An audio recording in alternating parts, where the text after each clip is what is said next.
ay pangontra sa pamamaga o anti-inflammatory. Mas mabuting panunaw o nakakatulong sa ating gut health. Pag-control ng blood sugar at pampababa ng kolesterol. Pag humandayon ako panit sa Bombay day ugotad, ingon ani na dayon ang iyahang hitsura. Okay, nakahilak naman lagi jud ko day, nagpalaban kog shades kay basin di ay makatabang ang shades nga di ko makahilak. Iring nagkatawaha jud akong banana turonday nga nung nag-shades daw ko.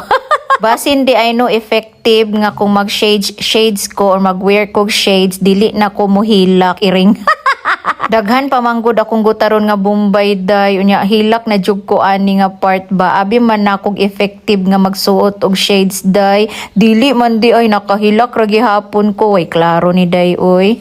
So therefore I conclude nga dili effective mag-shades nga while naggutad og Bombay. Itrayan-trayan lang jud nako ba, pero dili gyud to siya effective. Na-conclude na nako before ko nagsuot, pero gisuot ra gihapon nako.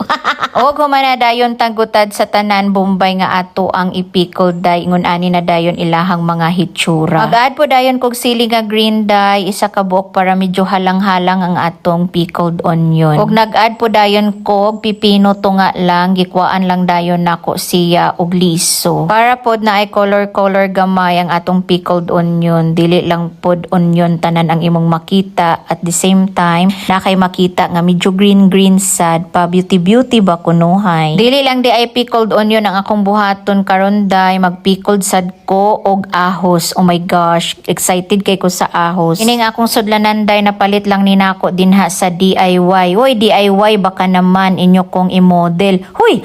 Ato na din silang ipanulod day, so i-layer by layer lang nato para nindot pod lantawon. Namang ko sudlanan nga ingon ani nga kadtong akong gibutangan sa pickled mango day, pero dako ra kaayo to. Nag-add po day kog upat ka ahos day akong gidokdok daan. Og butangan sa dayon nako ni siya og paminta day nga liso aron mo samot og kalami, mga isa ka putos kanang tag 5 hon. Pwede ra pod katong dugmok na daan nga paminta ang inyong isagol ani, depende na jud sa imuha. Og karon day ato na siyang butangan sa atong pickle solution. O diba, nice kaayo o gwapa kaayo. Dili lang kaayo nato ni siya punon day, kay murag mulapaw na gyud no, na medyo nadaghanan nako kay gihurot gyud nako pag-ayo ang Bombay. Kung maghimo mo pohon og ingon ani ayaw ni awata ang ako nga puno kaayo pastilan, gusto man lagi daghan kaunon.